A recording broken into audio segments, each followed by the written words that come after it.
technically, right? And now you later moved into the sales. So how this transition happened? Yeah, so like I mentioned, I studied electrical engineering, so I always had a passion for technology. So I started, I guess also the timing when I started my technical sales career, this was sort of like the heydays of telecommunications. You know, it was the early 2000s, telcos were investing billions in network rollout. I mean, I was part of a network equipment provider at that stage, so we also profited massively off this.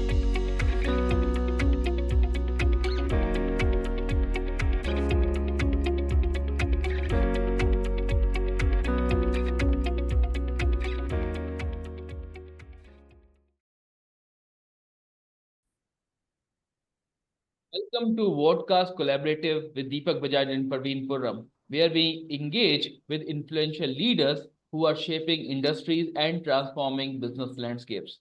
Our guest today is Ockert, a seasoned strategic sales leader with over 25 years of experience in driving growth, managing strategic relationships, and delivering transformative solutions across telecom, IT, and AI. Ockard is a master at engaging with C-level executives, managing complex sales cycles, and lead cross-functional teams to deliver exceptional business outcomes. From spearheading a multi-million dollar deals to defining innovative strategies for emerging markets, he has consistently set benchmarks in sales leadership and digital transformation. His engagement towards African communities is remarkable and always become a center of global attraction.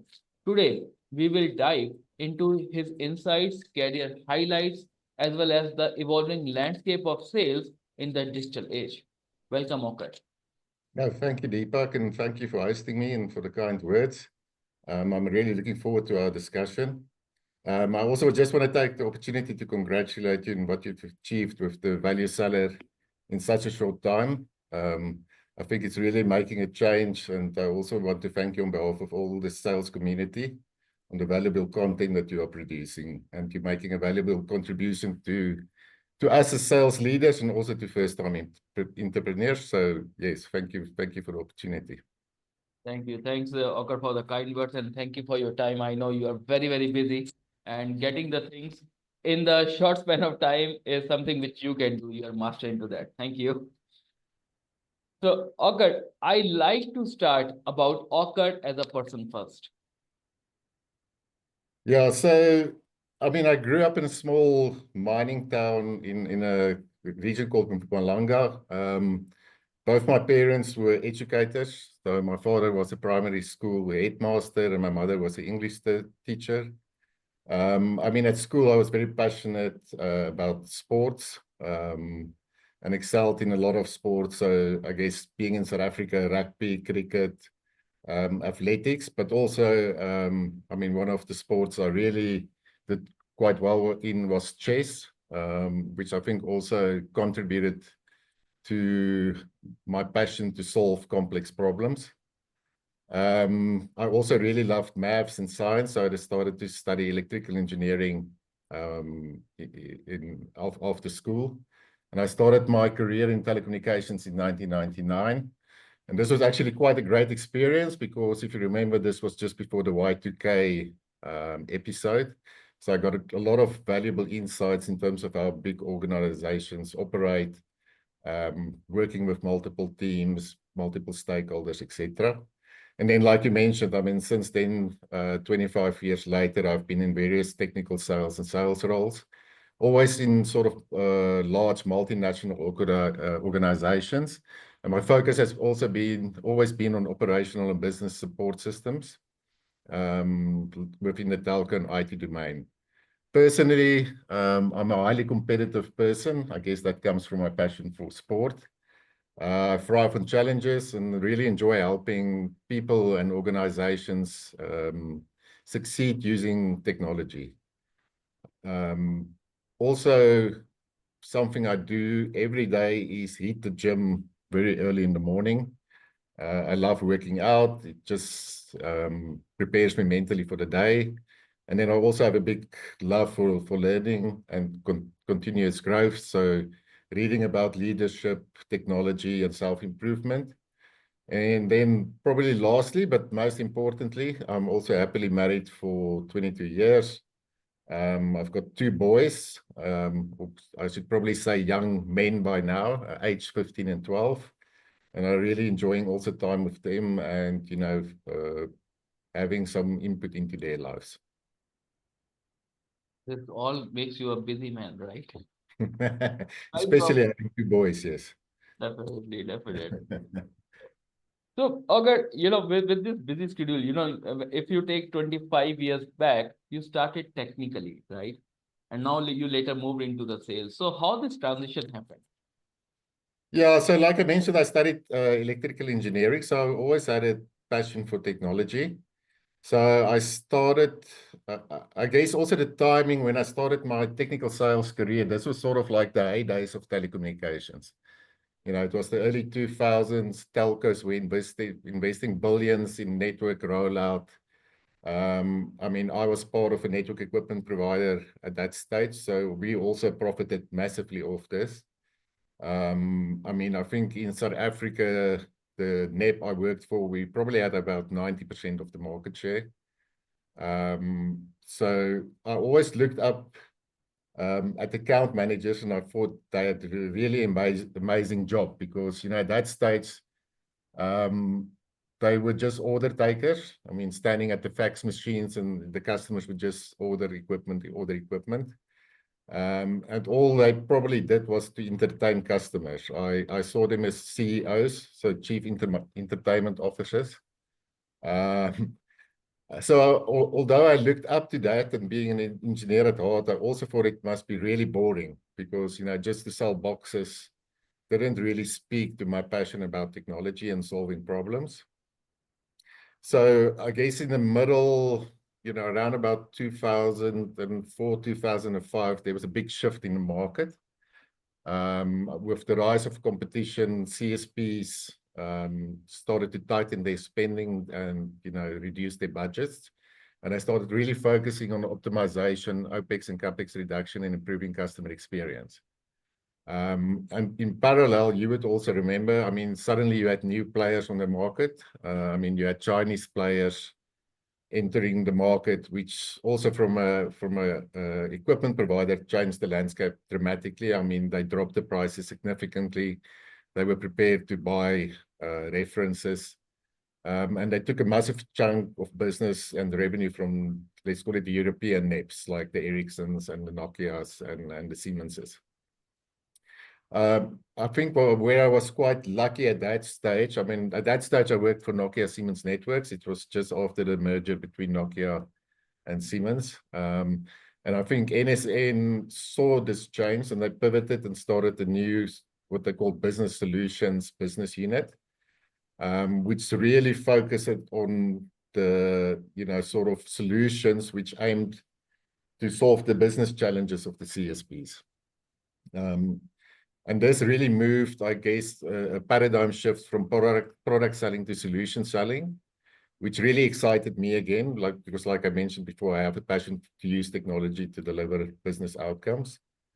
I was lucky at that stage where I was offered the role of this business solutions account manager, initially focused on Vodacom Group. And that's really where my transition into sales, I guess, happened. And I've been in similar roles since then. So I still enjoy technology. I still enjoy innovation. But I've also now brought that into the sort of, like, let's call it a pure sales role as well, which I think is a good combination to have both, at least a high level understanding of technology, but then also managing that with sales expertise. You touched base about almost everything. What have you seen in the technology landscape, like the era of 1999, 2000, 2004, 2005. There's a shift, and then from a product company to a solutions company, and then account management. It's a very different diversification in your profile. Yes, but I think that's also what I appreciate being in telecommunications. I mean, I think it's never boring. I think we've seen, with all the technology changes, there's always some new innovation, new technologies, new paradigm shifts, and I think that's why I also enjoyed it. I mean, also in terms of career advancement, there's always new opportunities. So I still enjoy that. I'm still, I'm not 20 anymore. I'm getting close to 50 now, but I'm still very passionate and very excited about the future of technology and telecommunications, and looking forward to spending, the next 15, 20 years, in the same industry. Great, you are. We have seen a lot of your certifications which you have published in LinkedIn. So congratulations. And it makes you, a vivid learner as well. Yes. No, like I said in the beginning as well, I believe strongly in personal growth. And especially in this industry, I mean, you have to keep up with innovation. I mean, I think the pace of change is so rapid. If you don't invest in that, you're going to get left behind. And, at the end of the day, if you try to sell solutions to customers, ideally, you need to know more than them. So if you don't keep up, you're going to get left behind. It's a very important message which you have given, that you have to know more, a little bit more than what your customers are. And Exactly. the part here is, the reality here is that customers getting the information from different partners. So you have to be on the top of all the advancement which is happening right now. Yes, no, definitely. And I think now, especially as well, I mean, I think we'll talk about it a bit later as well. I think, I don't want to call it the AI revolution, but I think this is a major shift in the market, and it's moving really quickly, and the pace is rapid.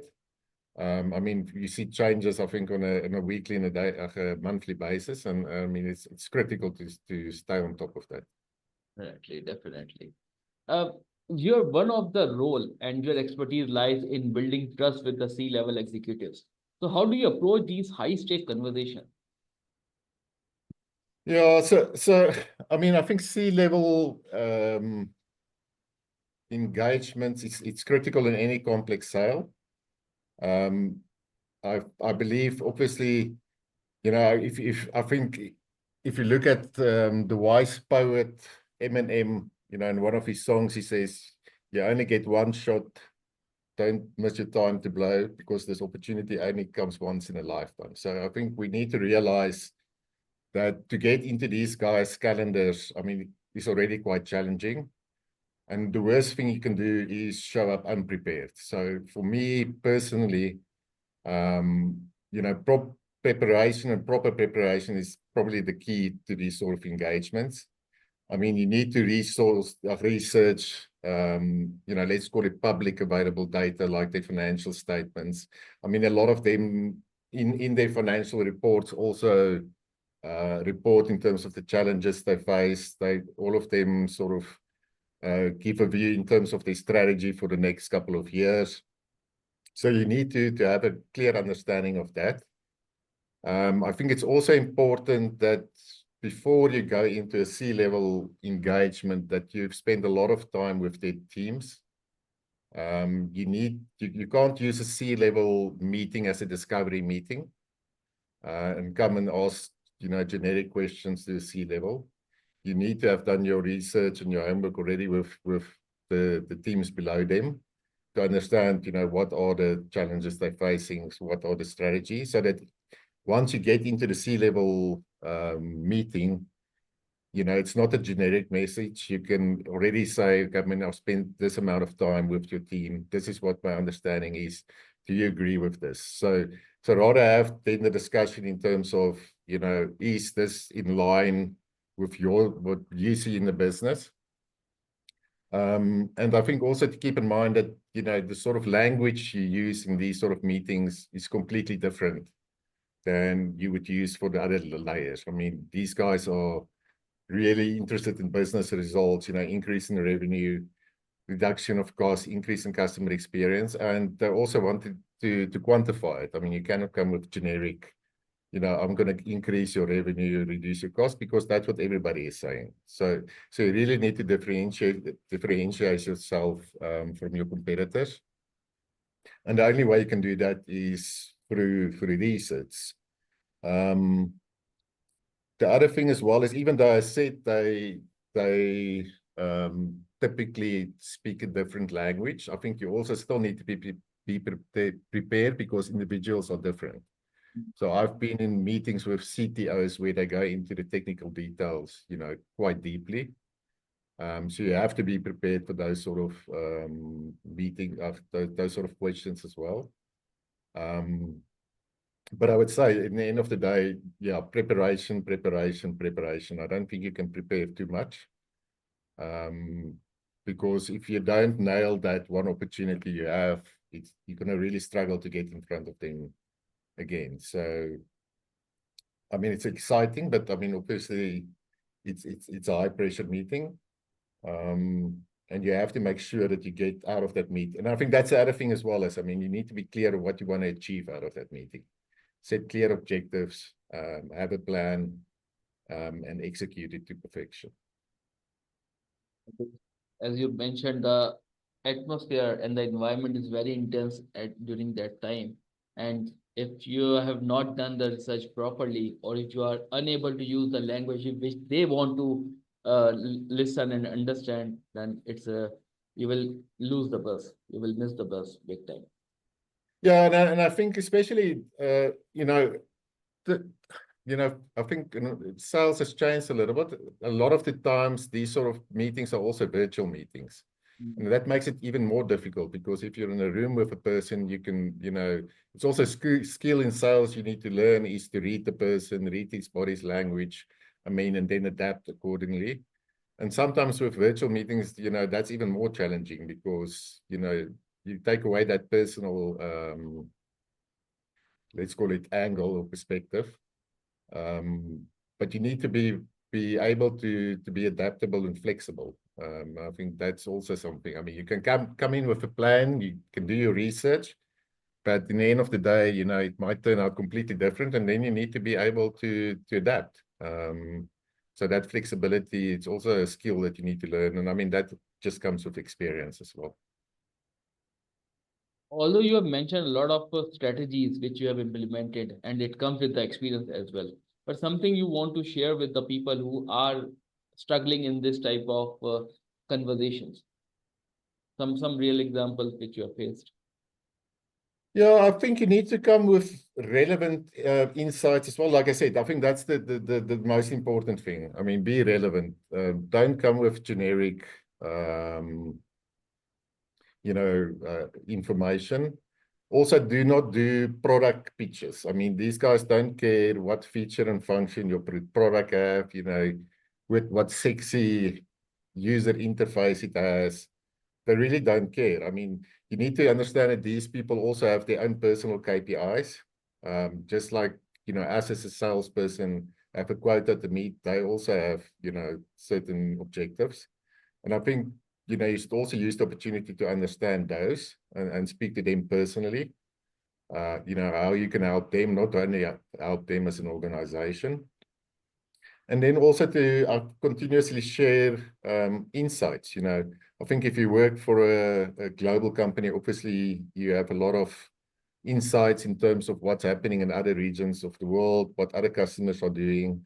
So to also not only be there for the sale, but, you know, to become a trusted partner or trusted advisor to them, to say, listen, this is what we're seeing in other markets. This is what some of our customers are doing. Does this resonate with you? And, you know, with that, you build trust. You're not just becoming another salesman trying to sell a product. And you also need to be, I think, open and transparent. I think they, especially C-level, appreciate openness and transparency. So if you know, there is certain areas where you're going to have challenges, because I mean, it's clear that no company, have a perfect solution. But if you can address 90%, I mean, it's probably close enough, but be open about the 10% that you cannot address, or brainstorm ideas with them, how you can jointly overcome that 10%. So at the end of the day, it's all about relationships. And I think that's for any salesperson is, it's relationships. And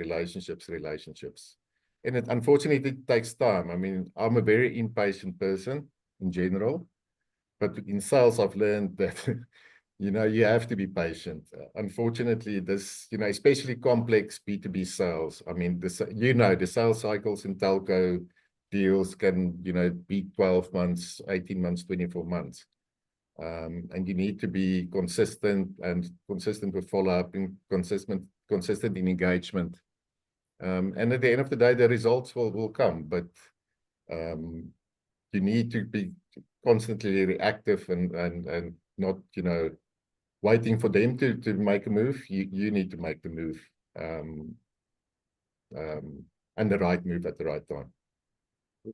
So all these words actually lead toward the one important baseline, which is called trust. So people buy from a trustworthy person. And I was trying to read between the statement that, everywhere, if you become impatient, you start losing your credentials, your trust factor. If you become so much pushy, you are losing it. And open and transparency creates some more avenues and more areas for collaboration. Obviously, they find you as a trustworthy person. Yeah, I think this is always sometimes a challenge in sales, especially when you work for large national organizations. I mean, you would know everybody's chasing quarterly targets, annual targets. But sometimes, to build a relationship is going to take time, and you might not close it within a quarter or a specific year. But at the end of the day, like you said, you build trust with the customer.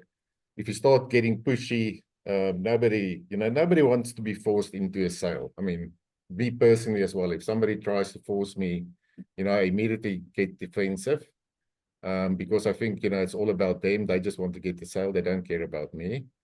So I think you should also think about this as a long game. It's not always a short game. And it's a challenge. I mean, obviously you need to balance that with expectations in terms of the internal organization, which do expect short-term results.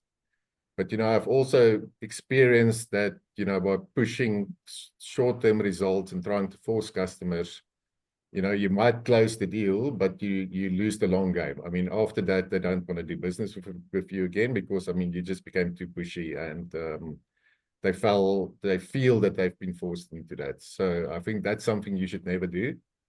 But it's a trick. I mean, you need to balance that with the internal expectations. And I think, I always say the internal sale is more important than the external sale. I mean, you need to get the internal teams aligned, get the expectations aligned, and get them to believe that, even though it might not close this quarter, it will come, and that in the long term, it will result in much more business. Right.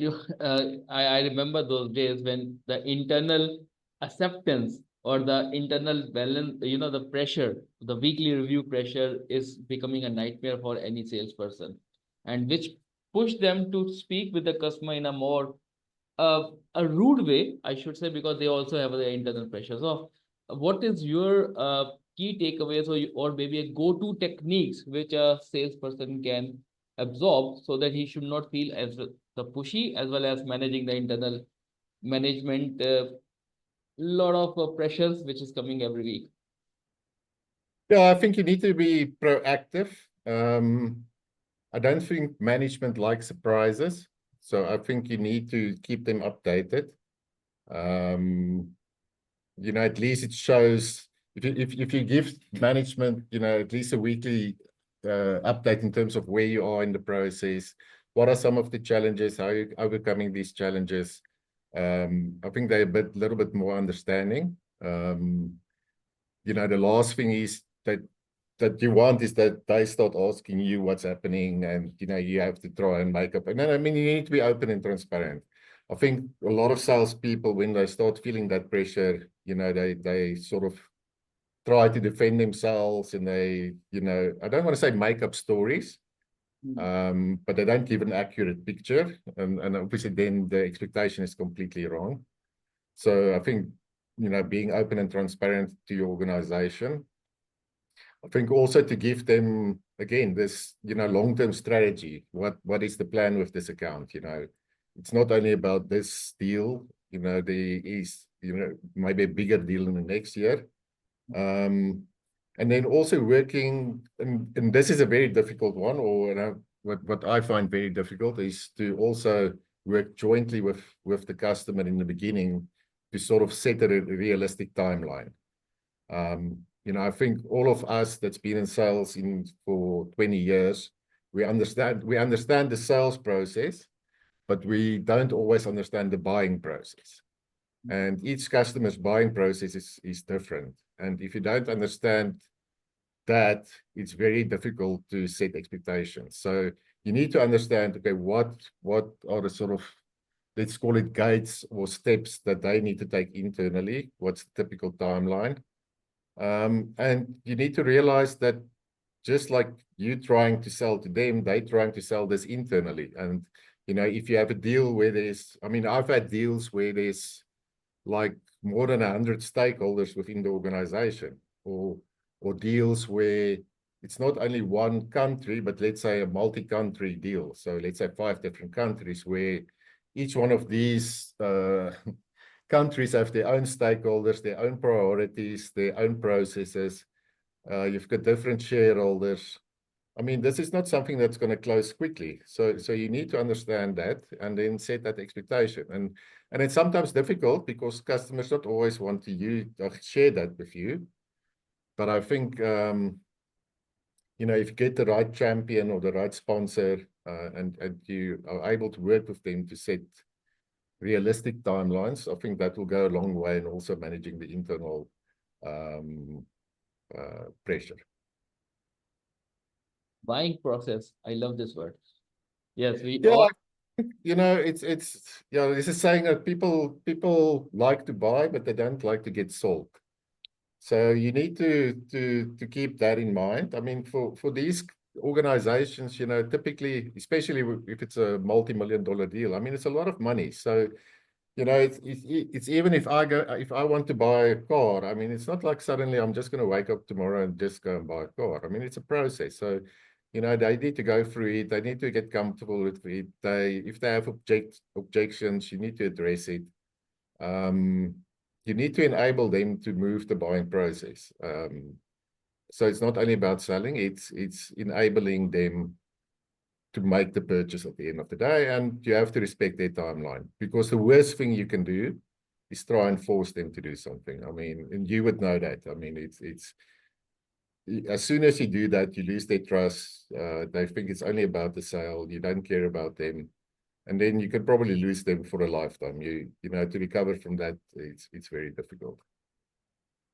Right statement. And the most of those salespeople, they forgot about it. Yeah, They I think we forget about it, but I think it's also, I think management also needs to understand this, and I think especially in, emerging markets. So I've been in companies where we started, building business in Africa. And, they don't always, they look at Europe, they look at the US, where the process is probably completely different. The sales cycle is shorter, it's very well structured. And sometimes in emerging markets, it's not, because, a lot of these organizations have never gone through this process of buying, such a large, let's call it, digital transformation program. They have a lot of concerns, they have a lot of stakeholders, and you need to address all of those concerns and get them comfortable. And unfortunately, that takes time. It's not something, that you can force. And I think, management of organizations also need to start learning from this, and accepting it, and trust the salespeople that, they will manage the process, and eventually the deal will come. It might not be in a specific quarter, but it will come, and it will result in long-term sales as well. definitely. Very rightly mentioned, and especially the perfect balance of what is happening on the ground, which is coming from a sales point of view, and what is going in the internal company also, where the management is looking at the same opportunity across geographies from the single pane of view. So that has to be managed and carried, easily and effectively, where the salespeople role has to come into. Definitely. You mentioned about emerging markets, right? which definitely offer a lot of unique opportunities, but they have their own challenge. Like example of Africa versus USA, although we cannot compare it, but the market wise both are different, especially also with India. So what strategies have proven effectively in unlocking growth and establishing a strong market presence? Yeah, I think like you just said, I think, emerging markets is very challenging. I think if you look at Africa specifically, Africa is huge. I mean, it's got 54 countries, so each with their own unique local characteristics, challenges, and opportunities. I mean, also geographically, it is the second largest continent behind Asia, and also second in terms of population of around 1.5 billion people. And I mean, so for a salesperson to cover such a vast um, territory, and getting familiar with all of these local nuances. I mean, my view has always been you need to build partnerships. So build local partnerships with people that understand the culture, understand the market, already have those relationships, because also to build those relationships takes months. I mean, they were not even starting to talk about closing deals. It's just, to build a relationship and build the trust. Um, and then also to do again, I think the other thing is also, you can't shoot everywhere. This shotgun approach where you just go blasting everywhere is not effective. So you need to choose specific markets where you believe you can add value, and that again comes through research, understanding the different countries. I mean, certain countries might have massive opportunity, but the risk in doing business there, might also be quite risky. So you need to understand all of those. And then the other thing is also to tailor the solutions to the local needs. I mean, I'll tell you a story, for example. I'll never forget it. We did a presentation to a customer in Mozambique, and we kept on referring to European case studies, which is completely different. I mean, this was a charging related project. So, I mean, in terms of charging, obviously, Africa, what's it, 98% prepaid, completely different than Europe. And we kept on, going back to these European examples until one stage the customer just, got a bit agitated and said, listen, the last time I checked, I think it was Belgium is not in Africa. It's not relevant. It's not the same. So you need to come with relevant propositions. And then, yeah, I mentioned partnerships. And then I think also to develop local talent, people on the ground, again, that can have the insights and you can have growth. And yeah, I think the biggest thing, and we spoke about it already, is the be patient and flexible. I mean, focus on long-term impact. Things specifically in Africa don't move quickly. Due to a range of reasons. Like I said, I think, a lot of these organizations have not gone through these sort of complex buying processes, and you need to guide them through it. And I think the other, I don't think it's unique, but I think in Africa specifically, you need to be face to face with the customer. I think, now these days it's very convenient to have a conference call or a team session. But in Africa, that's not the way it works. They want you to be there. They want you to show commitment. They want you to build a relationship. And also, what I've found in my experience is, like I said, most of the work gets done face to face. Even email communication. I mean, you would know, it's not as acceptable as maybe in other parts of the world. I mean, you can send emails and you probably won't get a reply. The only way to get things done is to fly into the country, sit with the customer, build a relationship, build the trust, and move things forward. Again, moving towards trust. And the one important part which occurred you mentioned, and I completely resonate with you, is that the person wants to be sitting in front of them so that they want to have your confidence. I remember few companies who lose their business because they believe in the European or the Western culture, which is not applicable for Africa. And they are, after struggling of 2, 3 years, they actually shut down their offices and now relocated back. So thanks for bringing that thing. The people who wants to grow their business in Africa has to follow the rules of Africa. Yeah, and maybe sorry, just something to add there. I think what I've also seen is a lot of European companies or US companies having salespeople remotely from Europe trying to manage Africa, which I don't think from my personal perspective, I don't think that's the right strategy. You need people in Africa that understand Africa, understand the culture, can talk the language. And again, like I said, I mean, for me, being based in South Africa, being able to drive to a customer which is close by, go and sit with them. If you're in Europe or anywhere else, I mean, you don't get that opportunity. You might fly in once a quarter, but that's not enough. I mean, you need to be constantly with the customer. And so I think also having local or African sales people focusing on Africa is critical. Thanks for bringing this up. This is the actually mantra to, if you want to say it in Africa. Thanks for. Exactly. Now I move into your favorite topic of AI and digital transformation. So as it is bringing a revolution, reshaping the sales landscape. So how have you created these sales strategies around it? Yeah, so I think a lot of people still say AI and ML is buzzwords. I don't believe that. I think we're past that stage. I think if you look at the progress that has been made in a lot of organizations, I think this is probably the technology that companies and even telcos have adopted very quickly.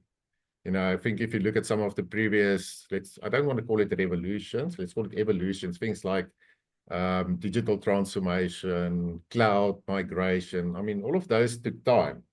Where with AI, people are launching new solutions in a number of weeks. And it's not only the software vendors, but also customers themselves.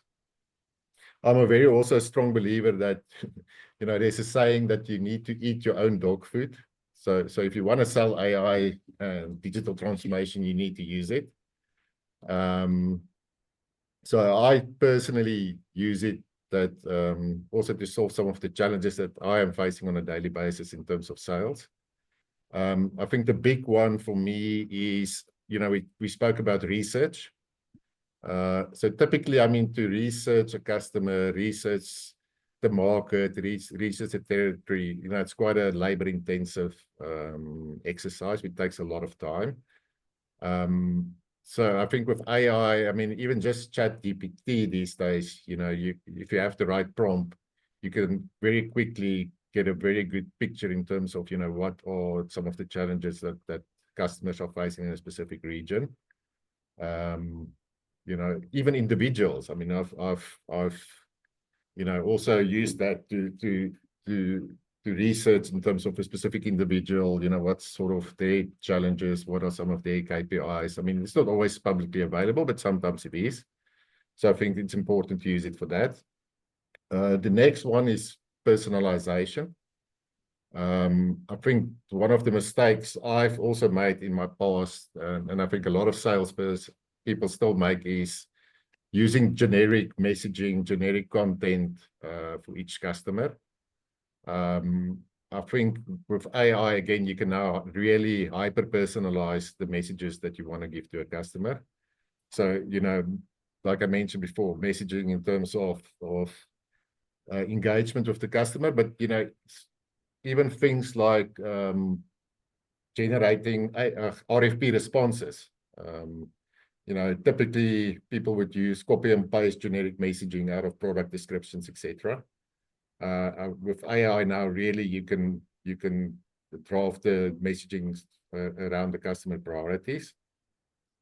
Things like, things that took a lot of times, like writing executive summaries, with specific value statements. With AI, that can be done in a number of minutes, where typically it would have taken days. The other big one also for me is to use AI for repetitive tasks. So things like pipeline updates, which is, I guess, every salesperson's uh, worst nightmare is to update Salesforce the whole time. So I think also with AI, and I mean, even the tools that Salesforce is offering now in terms of, some of the AI, of the agents that they have on top of the Salesforce platform, a lot of these things can be automated and free up time to more focus on the relationship. And then in terms of digital transformation as well, we live in a digital world. A lot of times teams are spread across the globe. So also using collaboration tools for alignment and agility. So I think AI in sales, I mean, it's just going to get more entrenched.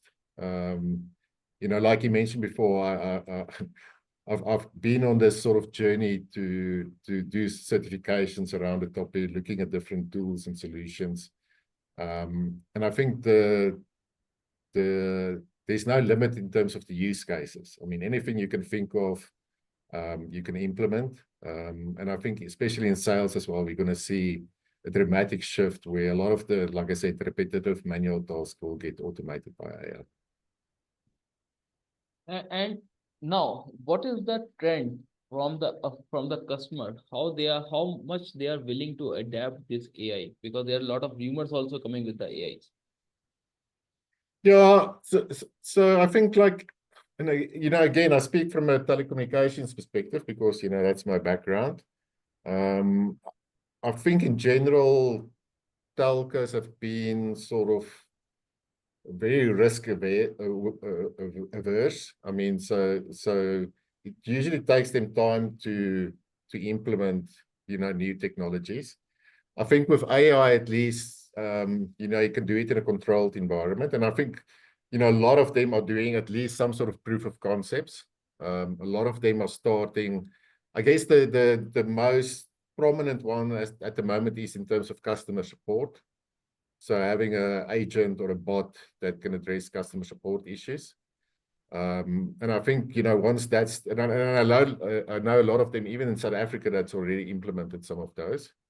And I think, with that, once you start seeing results, they will start scaling this and also building other use cases. And also, I think in terms of the software vendors, there's a lot of innovation now. I mean, I've spent a lot of time recently. I mean, just using one example, I'm not promoting anybody, but, if you look at Salesforce, which is one of the tools I also use in terms of my pipeline and my Salesforce automation. I mean, they brought out now also agents where, again, you just, in terms of generative AI, you just type, in normal language something and it will generate whatever you ask it. I mean, OpenAI just released also now where you can schedule tasks with ChatGPT. So I think it's going to be adopted more and more. There's also a saying, in, I think, 5 years' times, there will be two types of organizations. One's that's adopted AI and the others that's bankrupt. So I think organizations will have to adopt it. And I think it's also the first technology where everybody in the organization can benefit from this. It's not only a IT. I mean, IT can use it to generate code. HR can use it to, shorten the recruitment process. Marketing can use it to generate new marketing campaigns with personalized content. Sales, like I mentioned before, obviously can use it. Support can use it.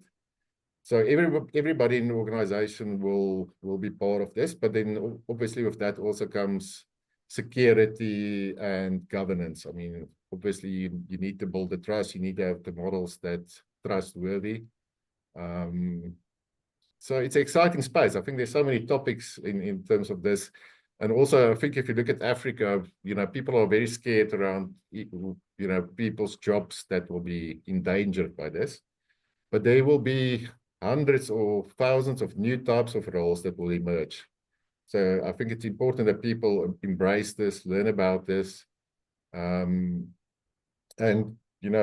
come up with use cases that will make their life and also the life of the customers easy. Agree. As you mentioned, there's no limit of use case. Every challenge which is related with the human or the business operations will be a a new problem statement for the AI agents or the AI companies to bring something really innovative. Correct. Right. Now that's thanks for bringing that thing because people generally are very much scared about it. But like you mentioned, the Y2K thing which started, now today. So today, the role has been more advanced and more classified as well, and along with the diversification. Yeah, another example is when computers first came out. Everybody was scared that this will take away jobs, but I mean, people quickly, adapted, and I mean, it created thousands of different new types of jobs, and I think it will be the same with AI. But you need to be prepared. You need to, continuously learn, get familiar with it. So I mean, technology is shifting, and you have to shift with it. True. True. Uh, with your 25 years of journey, which is still continuing, so you have worked with diverse teams across functions, across geographies, regions, territories, and so on. So, how do you foster collaboration and alignment among these teams, which are separately over the distance, but yeah, connected virtually to achieve the shared goals? Yeah, so like you said, I think in most of my roles, we've had very small teams in South Africa. I mean, most of the supporting functions or the rest of the team is spread around the globe, with different roles. I mean, again, sort of technical sales people, product managers, marketing, sales support, program managers. I mean, so it's quite a big team. I think to be successful in that sort of environment, and this is where the internal selling comes in again, is you need to be able to sell the opportunity to the team, sell the vision to the team, get them to believe in it, get them to be able to support you whatever it takes to win the deal. I think our job as salespeople is to lead these sort of teams, and it's sort of like conducting an orchestra, getting the best out of each person. But at the end of the day, get them to work together to make beautiful music. And I've been really blessed throughout my career to be part of amazing teams with really great experience and skills.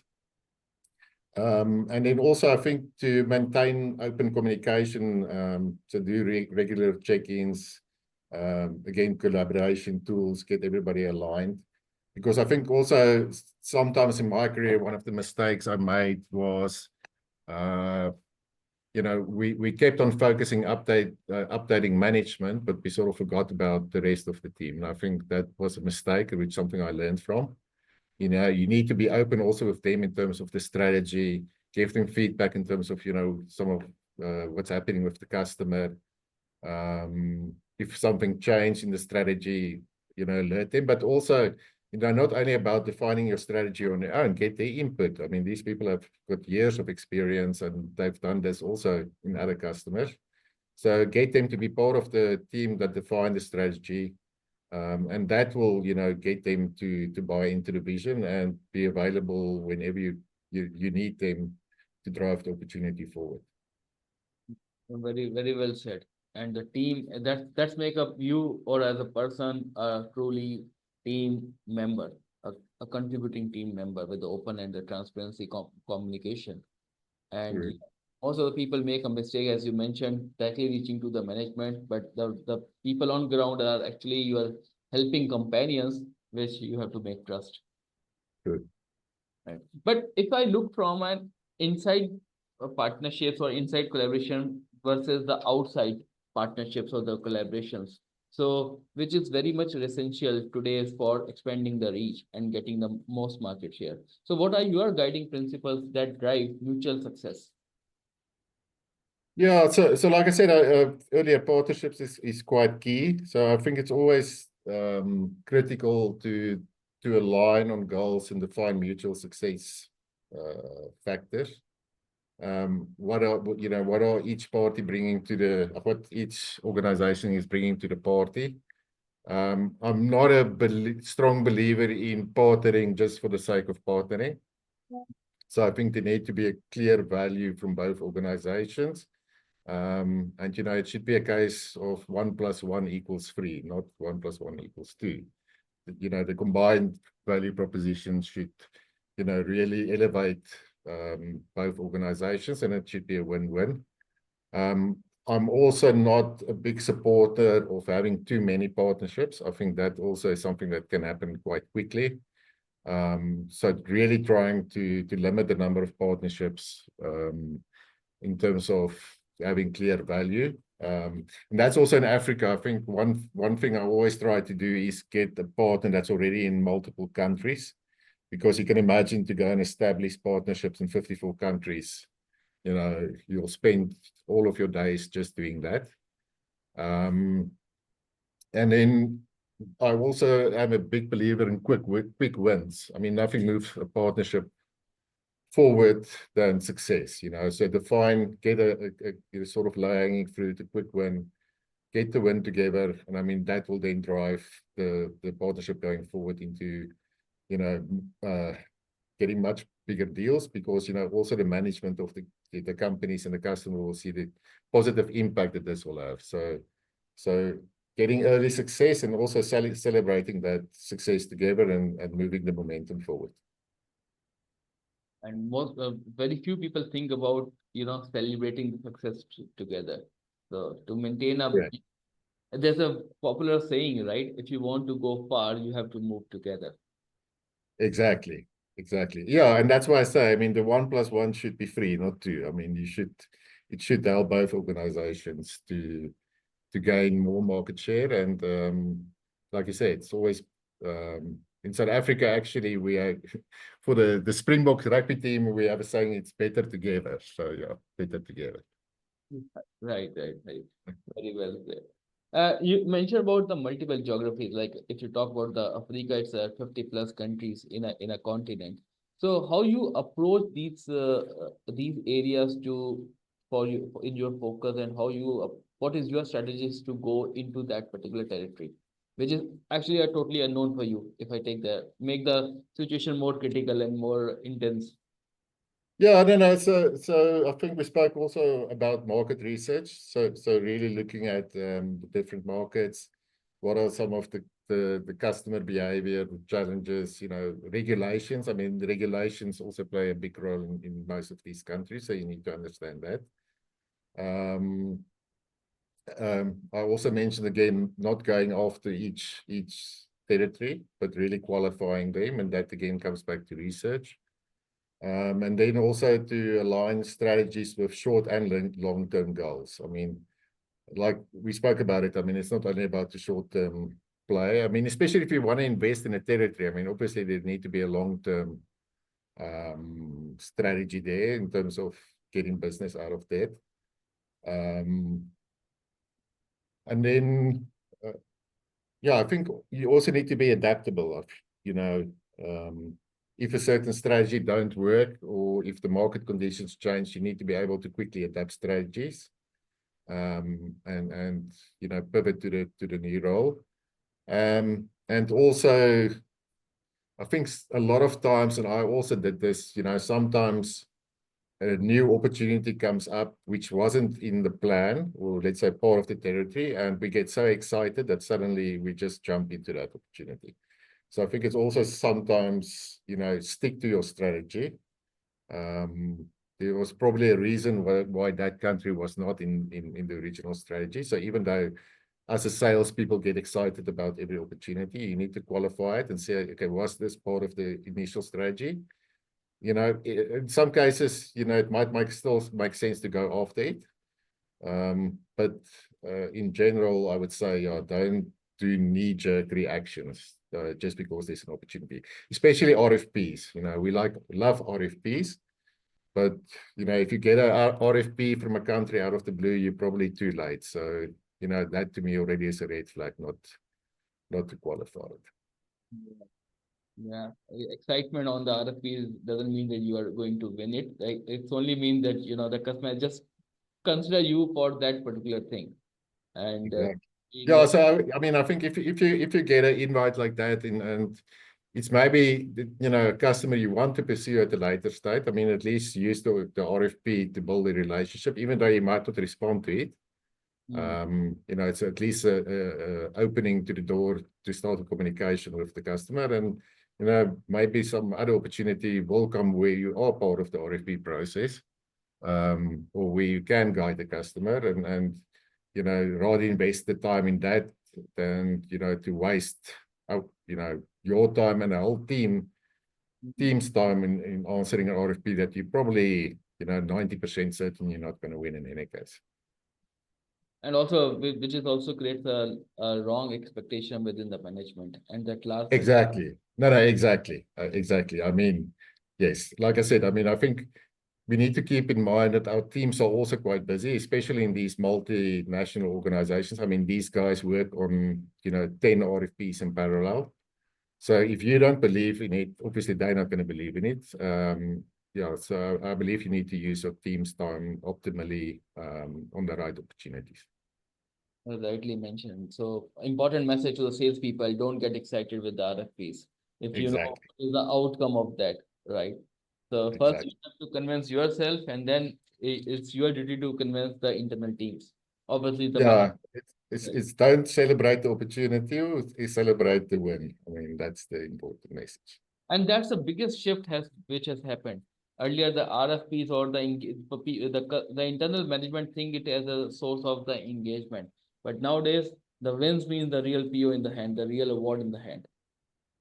Yes, and maybe, yeah, just a bit off topic. I think the other thing I'm also seeing in terms of the shift in the market is a lot of organizations don't publish traditional RFPs anymore. I mean, I've been involved in quite a big well, let's call it the RFP process recently, where, I mean, the whole evaluation was based on just demos. I mean, where you had to demo, they had a list of use cases and you had to demo it, and based on that, they evaluated it. And I think that's probably a more constructive way of doing it rather than doing a paper exercise.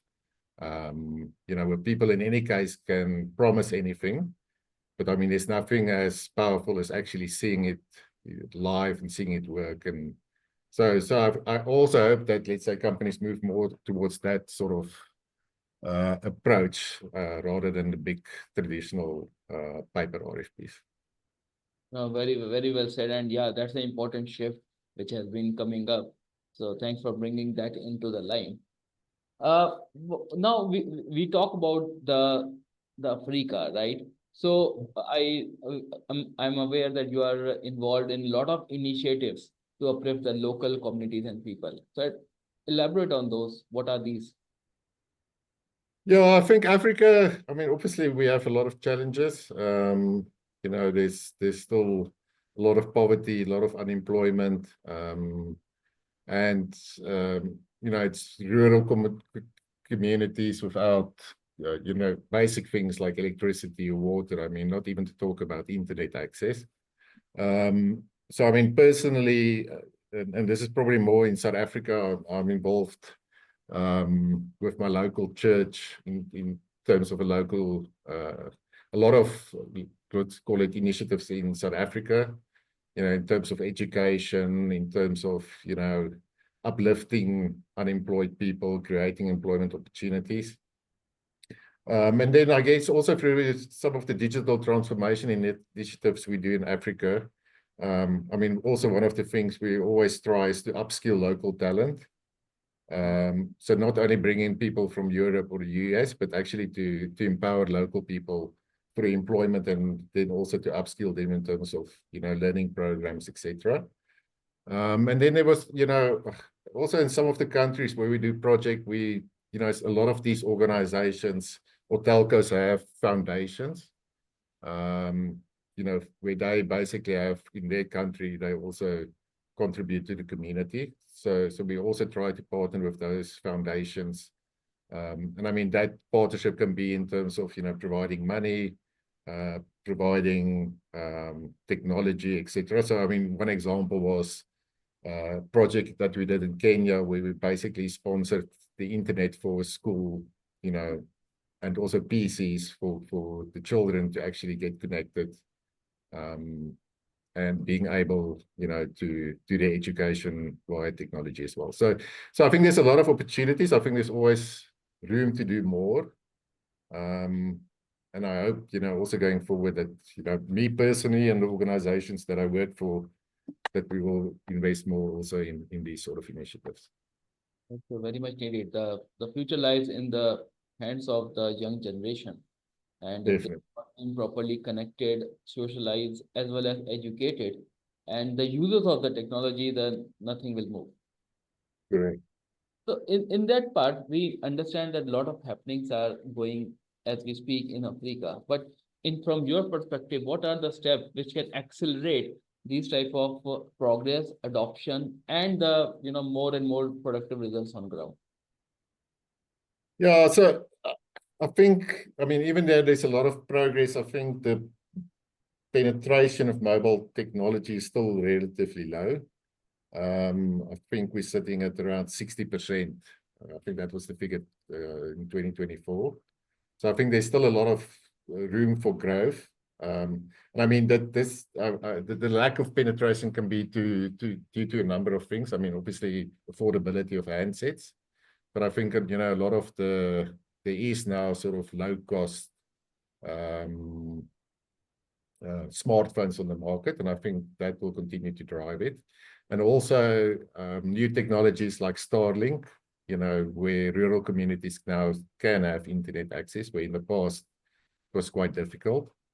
You mentioned also the young population. So just the interesting fact about Africa is that about 40% of Africans are younger than 18 years. So it's the youngest continent.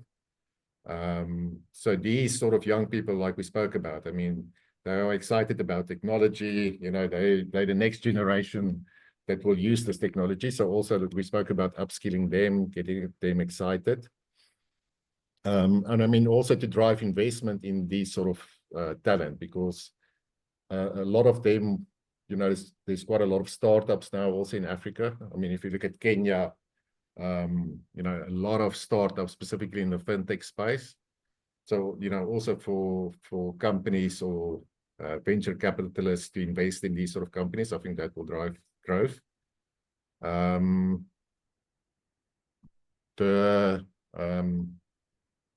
then in terms of, I spoke about challenges. I think still the infrastructure is still a challenge.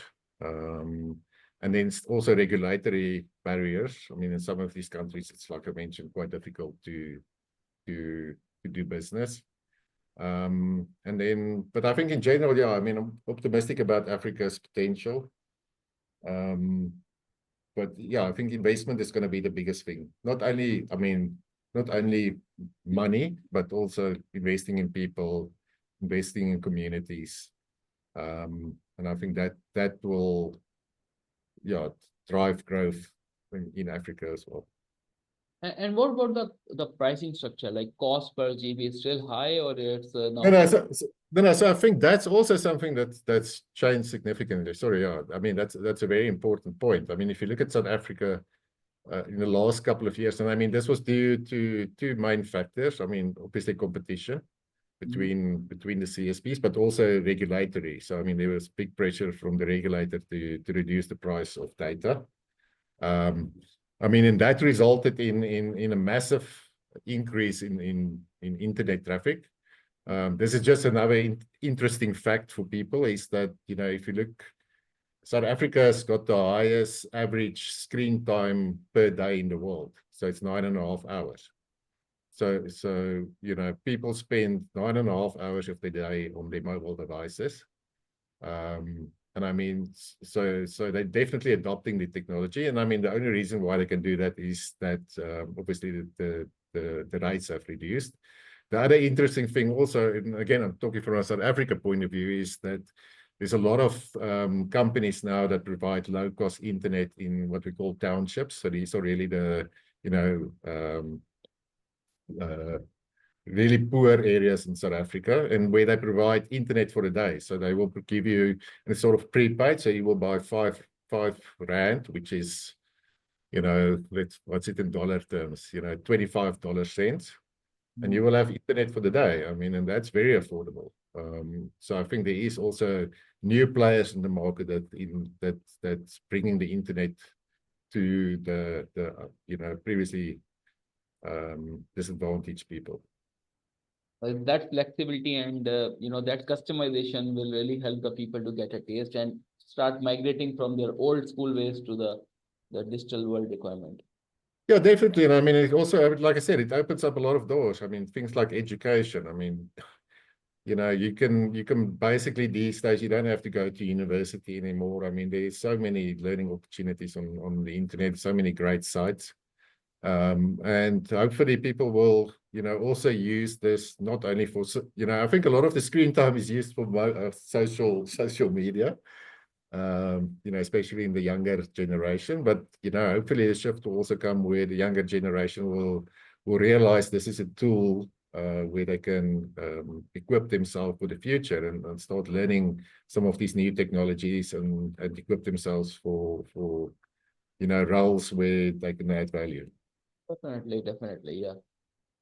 Yeah, if this itself is a long topic, how to Very long. but the good part is the people have and the young generation has the tool in their hand, and at least the only thing is to give them a direction how to use it for their upliftment. Definitely.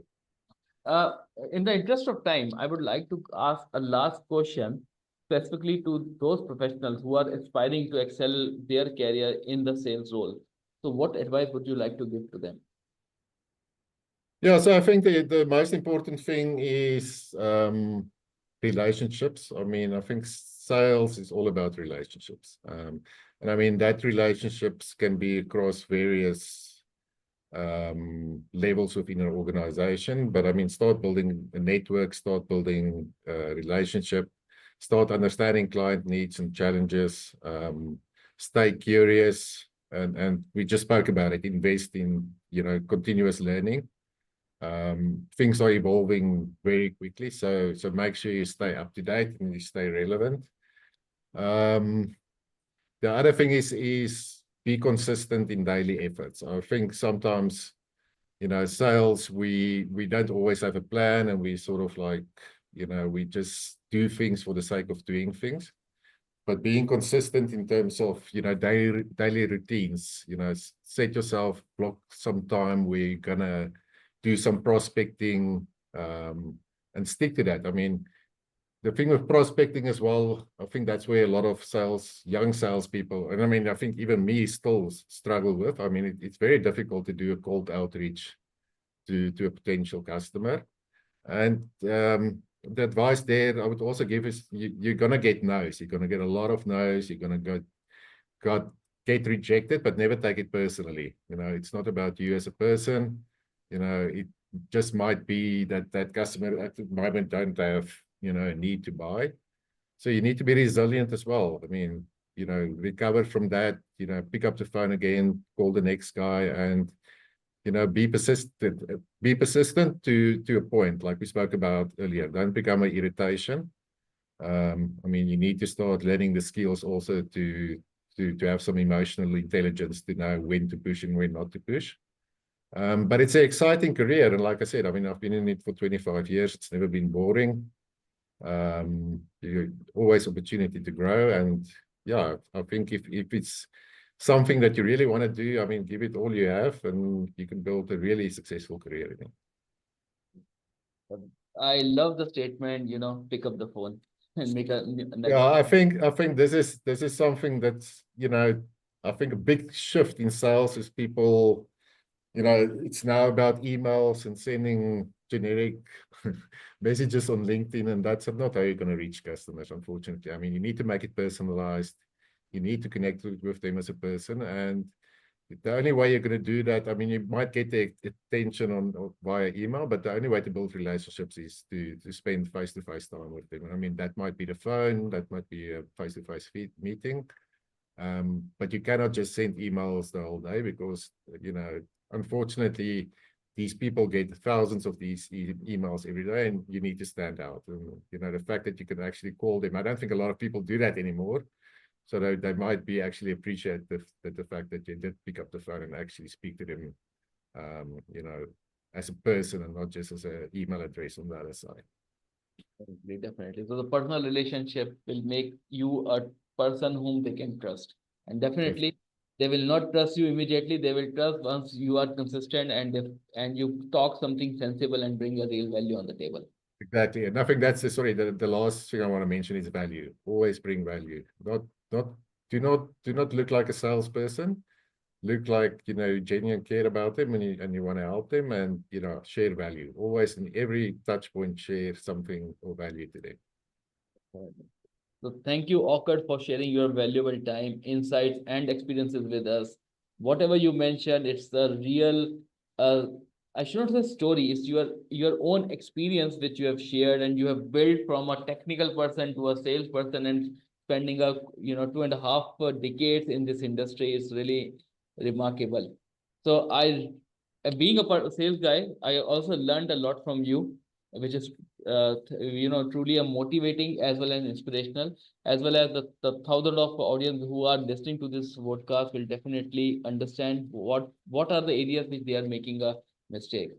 So any last message which you want to share with our audience? No, I think, like I said, I mean, just be consistent, don't give up, be resilient, and just final word. I want to thank you again just for the opportunity, and for all the valuable content. So I would also say, I mean, that's the other thing. There's so many great content creators like Deepak, on LinkedIn. Follow them because, even though I've been in this industry for 25 years, I can promise you I learn something new every day. And the only way you can do that is to subscribe to people like Deepak on Value Seller and constantly learn. I mean, it's sometimes small little things that you don't think about, but important things. So keep on learning. That's the last thought I would say. Thank you for the kind words, and thank you for bringing all these wealth of information which is happening behind the scenes, and a person gets a lot of demotivation because if the customer is not picking up the phone or is not responding. So be habitual of getting a no, because more no you will hear, the better strong person you will become. Definitely learn from it. Thank you, Ockert. And the people who wants to learn more, so they can contact Ockert. I think the LinkedIn will be the right way of getting you connected with you. Definitely, yeah. I mean, so reach out at any stage. I would happy to have a discussion like always. Great. Thank you so much. And until next time, this is Deepak. We are signing off.